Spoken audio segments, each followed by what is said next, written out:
Hello students, this is chapter 2 exponents of class 8। और इस chapter में हम लोग बेसिकली दो टॉपिक डिस्कस करने वाले हैं। एक तो जो एक्सपोनेंट का लॉज ऑफ एक्सपोनेंट है बेसिकली, वो एक मेजर पार्ट है। दूसरा पार्ट इसका है आपका स्टैंडर्ड फॉर्म। ठीक है, तो सब फर्स्ट पार्ट में हम लोग देखते हैं कि एक्सपोनेंट हम लोग किसको बोलेंगे। एक्सपोनेंट का जो डेफिनेशन है वो है this is the method of expressing large number in terms of power. मतलब क्या हुआ इस बात का कि अगर कोई आपके पास एक लार्ज नंबर है तो आप उसको इन टर्म्स ऑफ पावर कैसे लिखेंगे। ठीक है, तो देखिए फॉर एग्जांपल 1296 एक लार्ज नंबर है सपोज कीजिए, तो उसको हम लोगों ने 6 multiplied by 6 multiplied by 6 multiplied by 6 मतलब 4 टाइम्स 6 को मल्टीप्लाई किया है। तो उसको इन टर्म्स ऑफ पावर कैसे लिखते हैं, 6 रेज टू द पावर 4। और इसमें 6 क्या है, इसमें 6 हमारा बेस है और 4 क्या है, 4 हमारा एक्सपोनेंट है।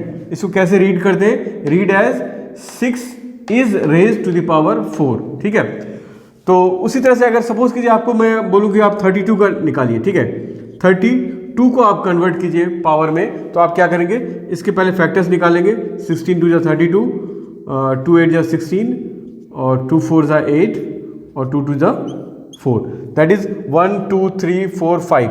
मतलब 32 को आप अगर इन टर्म्स ऑफ एक्सपोनेंट लिखना चाहेंगे तो क्या लिखेंगे, 2 रेज टू द पावर 5। ठीक है, ये आपका हो गया in terms of power, that is the exponent. ठीक है, तो 2 हमारा क्या हुआ यहाँ पे, 2 हमारा हो गया बेस और 5 हो गया एक्सपोनेंट। ठीक है, तो इसी तरह से आप किसी भी नंबर का जो है कन्वर्जन कर सकते हैं, इन टर्म्स ऑफ पावर आप उसको लिख सकते हैं। ठीक है, तो अब इस टॉपिक में हमारा जो मेन जो हमारा टॉपिक है इस चैप्टर का वो है लॉज ऑफ एक्सपोनेंट। उसको देखते हैं। चलिए, लॉज ऑफ एक्सपोनेंट में मैं बेसिकली आपको 9 एक्सपोनेंट लॉज जो है दिखाऊंगा, और उसके जो है 5 जो है ऑलरेडी मैंने यहाँ पे लिखा हुआ है। a raise to the power m into a raise to the power n is equals to a पे power m plus n।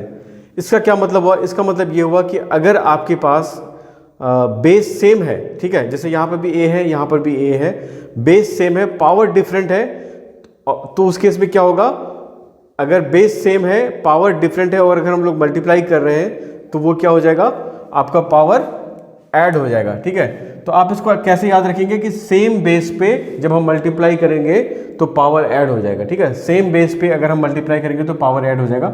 For example के तौर पे अगर आप देखिएगा तो 2 raise to the power suppose कीजिए 3 है, into 2 raise to the power 5 है, तो ये क्या हो जाएगा, 2 raise to the power 3 plus 5 that is 2 raise to the power 8 हो जाएगा। ठीक है, मतलब सेम बेस पे अगर हम मल्टीप्लाई कर रहे हैं, in case of multiplication same base पे पावर जुड़ जाता है, पावर ऐड हो जाता है। ठीक है, अच्छा एक चीज़ मैं आपको और यहाँ पे बता देता हूँ, कई बार बच्चे कंफ्यूज कर जाते हैं। सपोज देखिए 2 वेरिएबल अगर मैं लिख रहा हूँ ए बी, ठीक है, अगर मैं 2 वेरिएबल एक साथ लिख रहा हूँ और इसके बीच में अगर मैं कोई ऑपरेटर यूज़ नहीं कर रहा हूँ तो इसका मतलब होता है कि दोनों के बीच में मल्टीप्लिकेशन है। प्लस के लिए, माइनस के लिए, डिवीजन के लिए मुझे यहाँ पे ऑपरेटर दिखाना पड़ेगा। मतलब अगर मुझे प्लस दिखाना है तो मुझे प्लस यहाँ पे दिखाना पड़ेगा। अगर मैंने कुछ नहीं लिया है 2 वेरिएबल के बीच में तो उसका मतलब होता है मल्टीप्लिकेशन होता है बाय डिफॉल्ट। ठीक है, तो पहला वाला एक्सपोनेंट हमारा मल्टीप्लिकेशन के लिए था। दूसरा वाला देखिए, अगर कोई नंबर है सपोज कीजिए 2 रेज टू द पावर 5 और अगर हम उसको डिवाइड कर रहे हैं 2 रेज टू द पावर 3 से, तो ये क्या हो जाएगा, 2 raise to the power 5 minus 3 that is 2 raise to power 2। ठीक है, तो क्या है कि सेम बेस पे अगर डिवाइड हो रहा है तो पावर माइनस हो जाएगा, सेम बेस पे अगर मल्टीप्लाई हो रहा है तो पावर जुड़ जाएगा, पावर ऐड हो जाएगा। उसी तरीके से जो हमारा थर्ड लॉ है वो बोल रहा है कि पावर पे पावर मल्टीप्लाई हो जाएगा। मतलब कि अगर सपोज कीजिए 2 रेज टू द पावर 5 है और इस होल पे पावर अगर 3 है, ठीक है, देखिए 2 रेज टू द पावर 5 है, इस होल के ऊपर पावर अगर 3 है तो क्या हो जाएगा, पावर मल्टीप्लाई हो जाएगा, that is 2 raise to the power 5 into 3 हो जाएगा, है ना, 5 3 ये हो जाएगा 15। देखिए यहाँ पे एक छोटा सा मिस्टेक कई बार ये हो जाता है। सपोज कीजिए मैं अगर आपको ये लिखूँ 2 raise to the power 3 raise to the power 2, देखिए इसका मतलब अलग है, इसमें आपको ये मल्टीप्लाई नहीं होगा क्योंकि इस होल के ऊपर पावर नहीं है। मतलब कहने का मतलब है कि this is not equals to 2 raise to the power 3 और होल पे पावर 2। देखिए ये दोनों जो सेंटेंस है ये दोनों जो है आपका अलग अलग है, ठीक है। ये 2 raise to the power 3 raise to the power 2 है और ये 2 रेज टू द पावर 3 पे होल पे पावर 2 है। अब देखिए क्यों ये डिफरेंट होगा, इसका जो रिजल्ट होगा वो क्या होगा, 2 to the power 3 to the power 2 कितना होगा, 3 3 जा 9, तो 2 रेज टू द पावर 9 हो जाएगा। और ये कितना हो जाएगा, 2 पे पावर पे पावर क्या होता है मल्टीप्लाई, तो 3 2 जा 6 हो जाएगा। तो आप खुद देख सकते हैं 2 raise to the power 9 is not equals to 2 raise to the power 6, ठीक है। और 3 हो गया हमारा। थर्ड फोर्थ में हमारा क्या है, रैशनल नंबर्स के लिए, जैसे सपोज कीजिए a बाई बी कोई नंबर है आपका, कोई रैशनल नंबर है a बाई बी और इसके ऊपर पावर अगर n है, ठीक है, a बाई बी के पावर अगर n है तो ये पावर जो है बेसिकली डिस्ट्रीब्यूट हो जाएगा, a पे पावर n हो जाएगा और नीचे आपका b पे पावर n हो जाएगा, ठीक है। मतलब दो अलग अलग नंबर है, ऊपर a है, ऊपर न्यूमरेटर, नीचे डिनोमिनेटर में पावर जो है वो डिस्ट्रीब्यूट हो जाएगा, ठीक है। उसी तरह से जो फिफ्थ वाला है वो सेम चीज़ है। अगर सपोज कीजिए दो नंबर है, different number a into B, बीच में कुछ नहीं है मतलब इंटू है, इस होल के ऊपर पावर अगर n है तो आप इसको क्या लिखेंगे स्टूडेंट्स, ये लिखेंगे आप a पे पावर n और b पे पावर n, ठीक है। बट सेम चीज़ जो है आपका एप्लीकेबल नहीं होगा। ऐसा नहीं होगा कि, इसको मैं इधर लिख देता हूँ ऐसा नहीं होगा कि अगर मान लीजिए a प्लस बी है या a माइनस बी है, उस पे पर पावर n है तो आप उसको a to the power n plus b पे पावर n नहीं लिखेंगे, ठीक है। ये नहीं होगा, ऐसा स्टेटमेंट ट्रू नहीं है। मतलब अगर दो नंबर्स के, दो वेरिएबल्स के बीच में अगर बीच में मल्टीप्लिकेशन है और उसके ऊपर पावर n है, तब तो ये पावर क्या हो जाएगा, डिस्ट्रीब्यूट हो जाएगा, a पे पावर n b पे पावर n। बट अगर मल्टीप्लिकेशन के अलावा कुछ और है, मतलब मल्टीप्लिकेशन और डिवीजन दोनों में क्या हुआ, दोनों में आपका क्या हुआ स्टूडेंट्स, पावर जो है डिस्ट्रीब्यूट हो गया, है ना, a पे पावर n b पे पावर n, a पे पावर n b पे पावर n। बट मल्टीप्लिकेशन या डिवीजन के अलावा अगर प्लस या माइनस कुछ भी है, प्लस या माइनस कुछ भी है, दोनों ही केस में ये सेम जो लॉजिक एप्लीकेबल नहीं है। ये मतलब n जो है स्पेस पे नहीं जाएगा। आपको याद ही होगा a प्लस बी का होल स्क्वायर जो है आपका क्या था, a square plus B square तो नहीं होता था ना, प्लस 2ab आ जाता था, माइनस के केस में माइनस 2ab आ जाता था। तो इसका एग्जाम्पल आप समझ सकते हैं किस तरह से मैं लिख सकता हूँ। सपोज कीजिए मान लीजिए 2/3 पे पावर 5 है तो क्या हो जाएगा, 2 पे पावर 5 और 3 पे पावर 5, ठीक है। बहुत सिंपल है। अभी हम लोग कुछ एग्जांपल्स देखेंगे, उसमें ये सारे जो जितने भी हम लोग लॉज पढ़ रहे हैं वो सारा अप्लाई करके देखेंगे एक एक करके, ठीक है। तो आप इसको नोट कर लीजिए, फिर जो बाकी के 4 हैं वो मैं बताता हूँ आपको इसके बाद। चलिए अब बाकी के 4 देखते हैं हम लोग। 6 है हमारा a बाई बी पे पावर माइनस n अगर है आपका, तो इस माइनस n को आप प्लस n में कैसे कन्वर्ट कर सकते हैं। आपका जो अंदर का नंबर है उसको बेसिकली आप पलट देंगे बस, ठीक है। मतलब a बाई बी हमारा क्या हो जाएगा, b बाई ए हो जाएगा। फॉर एग्जाम्पल अगर 5/3 raise to the power minus 8 है, ठीक है, तो अगर मुझे इस माइनस 8 को प्लस 8 में लिखना है, ठीक है, तो हम क्या लिख सकते हैं, 3/5 पे पावर ये हो जाएगा 8, ठीक है। मतलब इस माइनस 8 को मैंने प्लस 8 पे कन्वर्ट कर दिया और जो अंदर का जो नंबर था न्यूमरेटर डिनोमिनेटर में चला गया, डिनोमिनेटर डिनोमिनेटर में चला गया, बस नंबर को पलट दिया आपने। तो उसी तरीके से अगर मान लीजिए सपोज कीजिए आपको अगर नंबर दिया हुआ रहे, अगर देखिए अगर ये आपका 1/5 है, इस पे पावर -3 है, तो ये क्या हो जाएगा स्टूडेंट्स, 5 पे पावर 3 हो जाएगा, ठीक है। आप इस नंबर को पलट दिया, अब नीचे 1 आया, अब 1 पे पावर 3 का तो कोई मतलब नहीं, 1 पे पावर 3 1 ही होगा। तो बेसिकली 1/5 पे पावर -3 कितना हो गया, 5 पे पावर 3 हो गया, ठीक है। देखिए अगर नहीं समझ में आया तो एक बार मैं इसको फिर से लिख देता हूँ। अगर आप इसको ऐसे लिख सकते हैं, नंबर को पलटेंगे तो आप क्या हो जाएगा, 5/1 पे पावर 3 हो जाएगा, ठीक है। इसको फिर आप फाइनली क्या लिखेंगे, 5 पे पावर 3 लिखेंगे, नीचे 1 जो है ख़त्म हो जाएगा। हाँ, उसी तरह से 7th जो है हमारा क्या है, a raise to the power -n को बोल रहे हैं 1/a पे पावर n, ठीक है। ये भी बेसिकली इसी से आया है, ऊपर वाले से ही आया है, नीचे जो है कुछ नहीं है 1 है, ठीक है।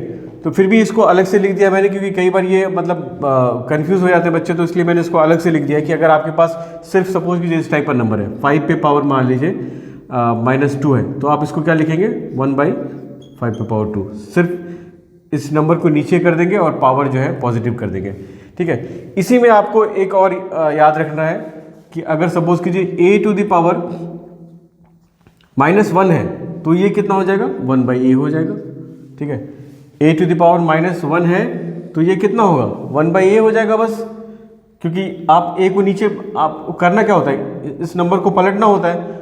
तो जैसे यहाँ पे कुछ नहीं है अगर मान लीजिए, तो ये बेसिकली a/1 है, इसके ऊपर पावर -1 है, तो हम लोग इस नंबर को पलटेंगे तो क्या हो जाएगा 1/a हो जाएगा, और पावर पॉजिटिव होगा तो ये फाइनली 1/a हो जाएगा, ठीक है। तो आपको ये याद रखना है कि कोई भी नंबर के ऊपर अगर सिर्फ नेगेटिव पावर है तो वो पावर को पॉजिटिव कर देंगे और नंबर को नीचे ले आएंगे, ठीक है। तो उसी तरीके से जैसे a⁻, अगर मान लीजिए a⁻⁻6 है तो ये कितना हो जाएगा 1/a⁻6 हो जाएगा बस, ठीक है। अभी हम लोग कुछ क्वेश्चंस करेंगे, एग्जांपल करेंगे तो और क्लियर होगा। उसके बाद जो है 8th नंबर पे देखिए a⁻0 = 1। इसको आपको बहुत अच्छे से याद कर लेना है, कुछ नहीं करना है कि किसी भी नंबर के ऊपर अगर पावर 0 होगा तो वो आपका क्या होगा 1 होगा, चाहे वो नंबर कैसा भी नंबर हो, ठीक है। कोई भी रैशनल नंबर हो, किसी भी तरह का इंटीजर हो, नेगेटिव नंबर हो, पॉजिटिव नंबर हो। जैसे सपोज कीजिए अगर मैं कहूँ कि 5/2 पे पावर 0 कितना होगा तो 1 होगा, -5 पे पावर 0 कितना होगा तो 1 होगा, -3 पे पावर 0 कितना होगा 1 होगा, 3 पे पावर 0 कितना होगा 1 होगा। कोई भी नंबर रहेगा उसके ऊपर पावर 0 होगा तो वो उसकी वैल्यू 1 होगी, ठीक है। उसके बाद है हमारा देखिए जो 9th वाला है, ये थोड़ा सा इसके लिए मुझे थोड़ा सा स्पेस चाहिए तो मैं ये वाला रब कर देता हूँ क्वेश्चन, ठीक है। आई होप आपने इसको नोट कर लिया होगा। देखिए -a पे पावर n है अगर, और इसको हम लोग अगर माइनस साइन को हम लोग कैसे बाहर निकालेंगे, ठीक है। मतलब देखिए इसका दो रिजल्ट हो सकता है, -a पे पावर n का रिजल्ट जो है a पे पावर n भी हो सकता है, -a पे पावर n भी हो सकता है, ठीक है। वो डिपेंड करेगा कि n हमारा इवन है या ऑड है। फॉर एग्जांपल मैं आपको पहले इसको थोड़ी देर के लिए भूल जाइए, मैं आपको एक एग्जांपल देता हूँ। अगर मान लीजिए -1 के ऊपर पावर अगर सपोज कीजिए 2 है तो बेसिकली इसको आप क्या लिखेंगे -1 × -1 कितना हो जाएगा ये minus into minus plus, that is +1। उसी तरह से अगर मैं -1 पे पावर 3 दे दूं तो आप क्या लिखेंगे -1 × -1 ये कितना हो जाएगा +1 और +1 × -1 दैट इज -1। देखिए मतलब इसी -1 का जब अगर पावर हमारा इवन था तो हमारा आउटपुट क्या आया पॉजिटिव, जब हमारा इसी -1 पे पावर हमारा ऑड था तो आउटपुट क्या आया नेगेटिव। तो वही चीज़ यहाँ लिखा हुआ है कि अगर ये पावर तो अगर आपका इवन है, n अगर इवन है तो आप यहाँ पे माइनस साइन को हटा सकते हैं, ब्रैकेट में से इसको हटा देंगे, सिर्फ नंबर रह जाएगा, a रह जाएगा, माइनस साइन हट जाएगा, ठीक है। और अगर आपका n जो है आपका ऑड नंबर है तो माइनस साइन को आप रखेंगे, ये नंबर जो है आप ब्रैकेट हटा के माइनस साइन, मतलब उसका जो रिजल्ट आएगा वो नेगेटिव ही आएगा, ठीक है। फॉर एग्जांपल एक और एग्जांपल मैं आपको बताता हूँ। सपोज कीजिए मान लीजिए जैसे इसी में अगर मान लीजिए ये तो आपने मल्टीप्लाई करके देख लिया, अगर मैं इसी एग्जांपल को आपसे पूछता कि भाई बताओ -1 पे पावर 100 कितना होगा, तो आप ऐसे थोड़ी मल्टीप्लाई करने जाएंगे, ठीक है। -1 पे पावर 100 क्या होगा, आप देखेंगे कि सर ये 100 जो है हमारा क्या इवन नंबर है, तो ये इसका आंसर सर 1 हो जाएगा, ठीक है। उसी तरीके से अगर मैं आपको बोलूँ कि -1 पे पावर 99 कितना होगा, तो 99 चूंकि ऑड नंबर है तो आपका आउटपुट क्या हो जाएगा, आपका -1 इसका आंसर हो जाएगा, ठीक है। तो आप इजीली बता सकते हैं, आपको मल्टीप्लाई करके देखने की जरूरत नहीं है। और एक एग्जांपल में इसका यूज क्या है, सपोज कीजिए मान लीजिए कोई नंबर है -8 के ऊपर पावर 32, ठीक है। तो ये आप इसका माइनस जो है आप अगर चाहें तो ये माइनस का साइन को बाहर निकाल सकते हैं। कैसे निकालेंगे, देखिए पावर में क्या है 32 क्या है इवन नंबर है, तो इसका रिजल्ट हो जाएगा 8 पे पावर 32 हो जाएगा, माइनस का आपने झमेला खत्म कर दिया, माइनस को हटा दिया, ठीक है। वही अगर आपका ये -8 के ऊपर पावर अगर मान लीजिए 31 रहेगा तो आप इसको लिखेंगे -8 पे पावर 31, क्योंकि 31 हमारा क्या है एक ऑड नंबर है। बस यही इसका यूजेस है, और इतना ही आपका लॉज ऑफ एक्सपोनेंट में इतने ही लॉ आपको याद रखना है। और अब हम लोग एग्जाम्पल करते हैं, फिर आपको जितने भी मैंने लॉज ऑफ एक्सपोनेंट बताए वो सारा एक एक करके यूज होगा।